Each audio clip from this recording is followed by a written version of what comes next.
Now from the news team that's covering the Carolinas, this is Channel 9 Eyewitness News Sunday morning.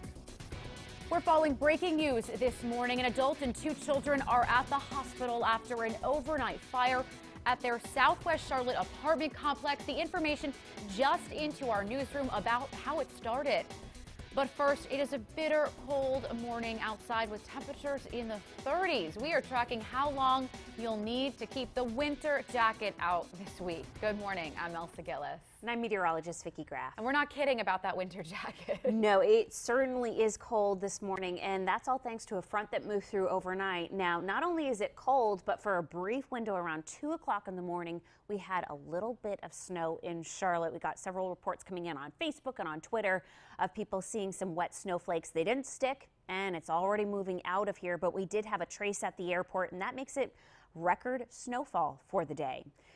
Temperatures just updated. We're now 37 in Charlotte, 31 in Statesville, 31 in Hickory, mid-20s in the mountains. I am concerned with some icy travel, especially as you head north of Charlotte this morning where temperatures are at or below freezing. If you're heading out to church early on, make sure to take it slow. It's a lot colder than this time yesterday. In fact, about 20 degrees colder. We'll manage to make it into the upper 50s today with more sunshine. I'll be pinpointing when that real warmth returns coming up.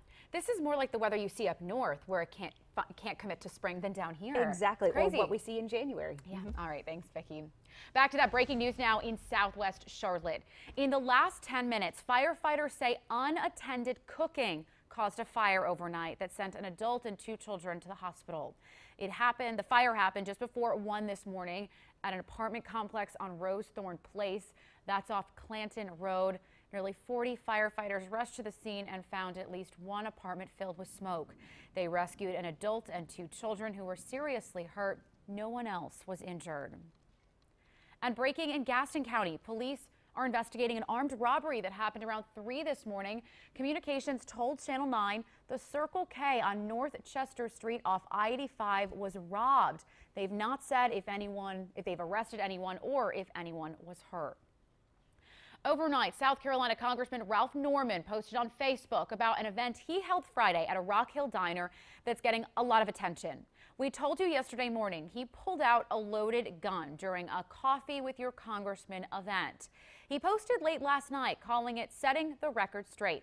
He says he began a discussion with a group wearing Mothers Demand Action shirts and hoped to have an engaging conversation about the mass shootings happening across the country.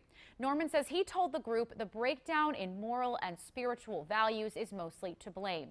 But he says the group disagreed, saying guns were the problem.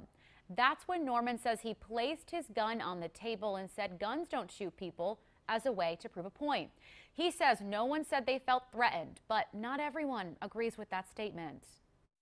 I felt very angry because he didn't know if any of us were survivors of gun violence. Our group has a lot of survivors in it, and that was very insensitive.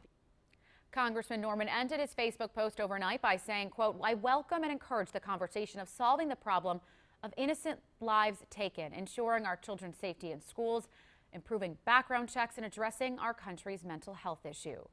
South Carolina's Democratic Party says Norman stepped over the line Friday and called his actions a stunt that broke the law.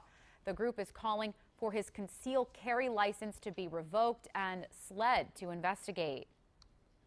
Gun control was the focus of about 100 town halls across the country yesterday, including one in Hickory. Students behind March for Our Lives organized them, hoping to continue the conversation about gun laws.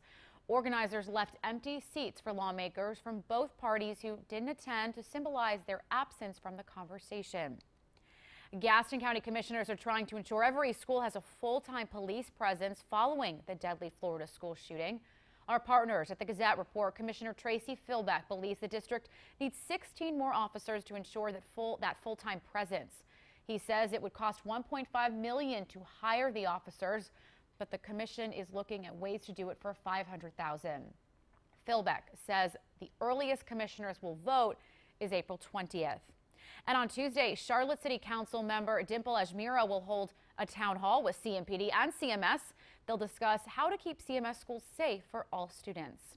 We told you last week, CMPD Chief Kirputney suggested metal detectors at every school, as well as limiting entry to just one door. Some school board members said they're against the idea and feel it could make students feel like they're in detention centers rather than schools. Putney says paying for the metal detectors is, of course, a huge factor. Channel 9 is following every development in the efforts to keep your children safe at school. You can find all of our past coverage on WSOCTV.com.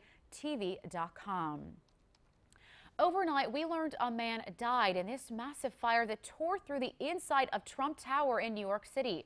A 4-alarm fire started on the 50th floor last night. Firefighters say they don't know the cause yet, but an apartment was virtually entirely on fire when they got there. Todd Brassner, who was in that apartment, died. 4 firefighters and 2 others were hurt. All are expected to be okay. We don't know the cause of the fire yet. Units went up with the Secret Service afterwards to check the president's residence. There's some smoke reached the rest of the building. Whether it's in the apartment, I don't know right now. Officials say no members of the first family were inside the building at the time of the fire. Overnight, police told us they still haven't arrested 2 men they say violently robbed a North Charlotte business and fired several shots. Yesterday afternoon, police say 2 masked men walked into a gaming business on Equipment Drive near Sugar Creek Road and started firing. Thankfully, no one was hurt. No word on what was taken. A former Army National Guard killed in Rock Hill last month has been laid to rest. Yesterday, several hundred people paid their respects to Eric Williams. He was shot and killed March 31st at a party at the former American Legion. Williams was given full military honors at the service. Police have not arrested anyone in Williams' death. Mecklenburg County voters once again heard from the candidates running for sheriff. Current Sheriff Erwin Carmichael is facing former CMPD homicide detective Gary McFadden and former CMPD officer Antoine Ensley. They discussed a variety of issues, including whether juveniles should be in solitary confinement, visitations inside the county jail, and the controversial 287G program. That program lets deputies inside the jail run the name of a suspect being booked through immigration databases to determine if they're undocumented. If 287G was such an outstanding job, why only 60 or 70 cities across the United States implement it? You can do your job in law enforcement, protect this community without 287G, which hinders the effectiveness of our families. You have to be arrested and charged with a crime and brought to the Mecklenburg County Jail before you will ever be faced with the 287G program. On Wednesday, the candidates will be at a forum with Charlotte's Latino community. Last year, CMPD officers made a concrete effort to help break the language barrier with residents and build relationships. They held workshops after officers shot and killed a man last September. Wednesday's forum with the sheriff candidates begins at 6:30 p.m. at Manolo's Bakery on Central Avenue. Breaking overnight in Kansas, lawmakers there approved a $534 million increase in education funding in order to meet a court mandate. In October, the state Supreme Court ruled the current education funding of $4 billion a year wasn't enough. After weeks of debate, lawmakers approved the spending bill. It will provide additional funding for 5 years. Kansas is one of a handful of states dealing with backlash over teacher rights. Last week, we saw teacher strikes in Oklahoma, while teachers in Kentucky rallied for education funding and changes to pension plans. Channel 9 has long told you about the fight for teacher pay in the Carolinas. Teachers in South Carolina will get a pay raise next school year, but how much is up for debate. And for the first time in North Carolina, the average teacher salary is $51,000. Both states are fighting to keep teachers who often leave because of low pay. Alarming new numbers show just how much taxpayer money embattled EPA Chief Scott Pruitt is spending. We've told you he's facing a slew of ethics questions right now. New documents show Pruitt spent nearly $832,000 in the first quarter of his term on security costs. That's almost double what was spent by his 2 predecessors. That pace will add up to nearly $3 million a year. Last night, President Donald Trump defended Pruitt, tweeting, "While security spending was somewhat more than his predecessor, Scott Pruitt has received death threats because of his bold actions at the EPA." But according to the Associated Press, a nationwide search of state and federal court records found no case where anyone has been arrested or charged with threatening Pruitt. Now to a heartwarming story you'll see only on Channel 9. It has been nearly 4 months since 2 little boys were shot while sleeping inside their West Charlotte apartment. Yesterday, the 9 and 11-year-old brothers got a huge surprise, all thanks to a CMPD officer.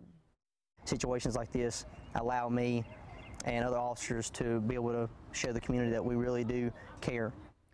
The officer surprised the boys with tickets to today's Hornets game as well as jerseys. Eyewitness News reporter Stephanie Tinoco was in on the secret and explains why the officer wanted to do this. I'm all nervous. It's a surprise months in the making. My car's right out front. If you want to tell them to come on out here, I got something for them. What's up, buddy?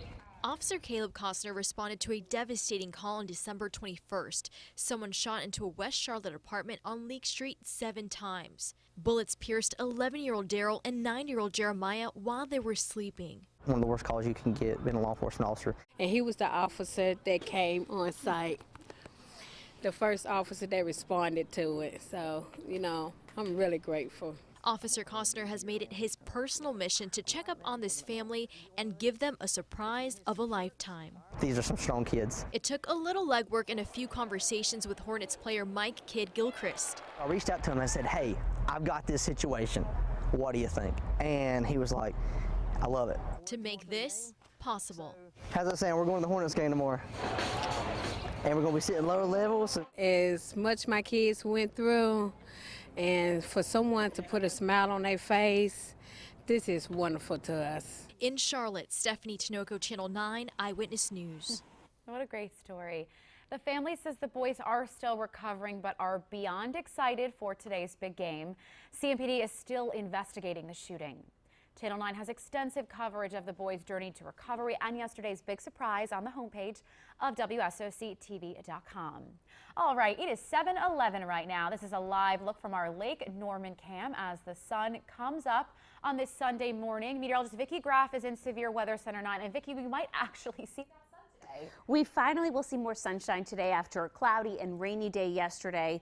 After a front moved through that brought us rain and even a brief window of snow in some spots, we're left with some really cold temperatures this morning. We have freeze warnings in effect for these counties shaded in purple. That's until 10 o'clock. Not only do you need to dress for the chill, but also on our threat tracker, I am concerned with icy travel, especially north of Charlotte this morning. Take it slow on the roads. That winter chill will stick around throughout the entire afternoon, highs only in the upper 50s. We stay dry for today. I'll show you when rain returns coming up. Keeping visitors safe at one of South Carolina's most popular beaches. New at 7:45, the 5 things police are focusing on to reduce an influx in violent crime. These crimes they have to be heard. New at 7:30, former members of a controversial church detail the alleged abuse inside the church and the lies they say they were coached to tell law enforcement. But first, this father is accused of killing his 5-year-old son. The chilling 911 call the father made and the harsh words from his neighbors.